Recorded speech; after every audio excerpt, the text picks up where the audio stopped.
Welcome everyone to the Fit and Nerdy channel.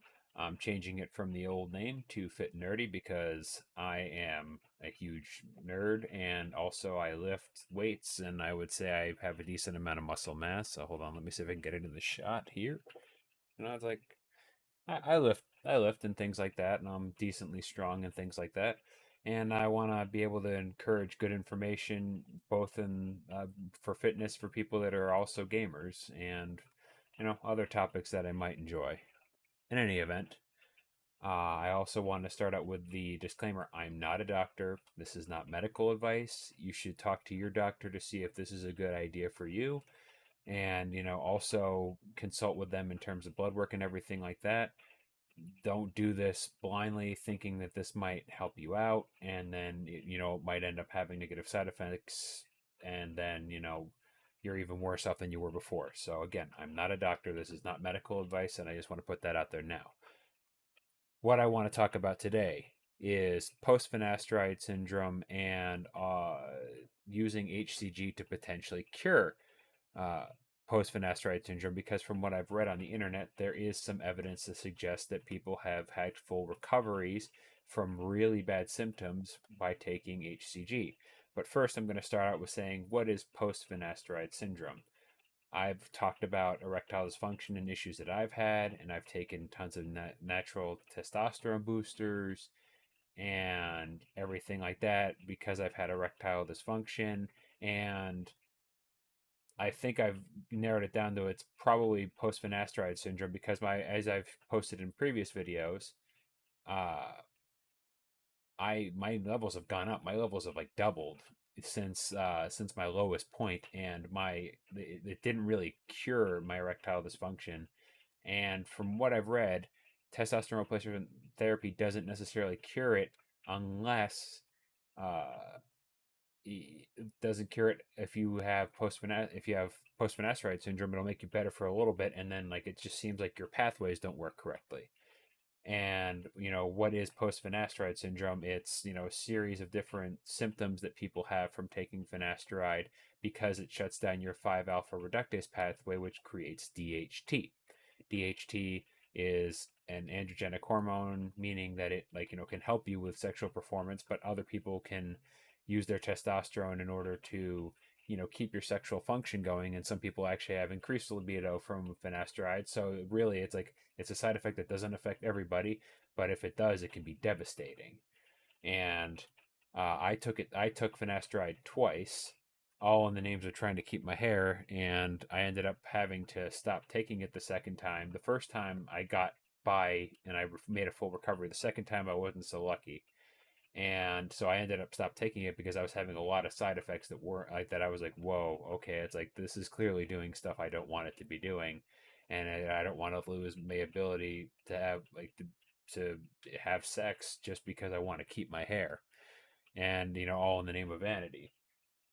But what it is, what it is. I made the mistake, and I have to live with it. However, but yeah, post finasteride syndrome can cause complete loss of libido, complete loss of function of the penis. Like you can't get erections at all, except for I mean, you can pee and things like that, but you like a lot of people have like almost no connection to from their mind to their penis anymore when they have complete loss of all sexual function after finasteride. So it's something that's out there, but is not talked a lot about in the medical community, and I'm pretty certain I'm experiencing this. And so I've read up and I've tried every avenue that I've seen out there. The only thing I haven't tried is medical intervention in the form of HCG, which some people have had complete recoveries from it. And so I'm going to try it. For me, the dosage protocol is going to be through, and this is also prescribed by my doctor after talking with him and about all the things that I've tried to do in order to try and improve my sexual function, including Cialis, which I didn't like. It has loss of sensitivity as one of its side effects, which it's like, okay, well, I already have loss of sensitivity probably from post-finasteride syndrome, so Cialis is only going to make that worse. So I didn't like that option either. I didn't like, taking a pill to try, to increase my blood flow, but then, it doesn't really solve the sensitivity issue. So uh, I'm going to take the protocol is 250 IUs Monday, Wednesday, and Friday, and then with a break over the weekend. And it's an injection.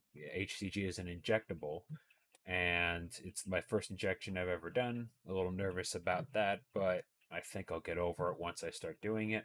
And for me, it's going to be subcutaneous because it's such a low dosage. You don't need to do it intramuscular, but if you were to do an intramuscular, I've read that the best place to go is your upper glute, like not like the top of your cheek, but like kind of like the side where it kind of connects into your hip. I think it's called ventral glute, but that's where a lot of people recommend injecting because it's one of the least painful sites and also one of the least visible sites on your body. So, if you're not going to do sub Q, which is I'm going to be injecting it sub Q into my stomach, you could also do intramuscular. I've heard poking the delts or the quads can be incredibly painful. So I'm not really interested in going in those routes. I want to go with the least pain amount of pain possible. So I'm going to do that Monday, Wednesday, Friday. And the protocol calls for 4 to 6 months of usage, depending on your improvement and if you're cured or whatnot. And I'm going to see what happens, see if things get better, things get worse, things stay the same. And I'm going to post a video log every month. I'll have updated blood work for the first month only because I want to make sure that I know what the HCG is doing and it's not causing any significant harm to me before I, continue the protocol after the first month. And then from there, just, from what I've heard, it's like past like month 3 or 4 is when you really see like things just get better and better and better and better. So I'm hoping that it's going to solve these issues. That's yet to be seen, but, that's why I'm here. I'm here to, be my own lab rat and see if this actually can cure this and provide some information for people that might be suffering the same thing that really don't know what to do after they've taken finasteride. So that was the purpose of this video today. If you're interested in this kind of in content like this, or just in general video games nerdiness, and just what I feel are good topics to talk about in terms of fitness and nerdiness, please hit that subscribe button below. Subscribe so you can, and then hit the bell button so then you also get informed when I post new videos. So thank you and stay safe.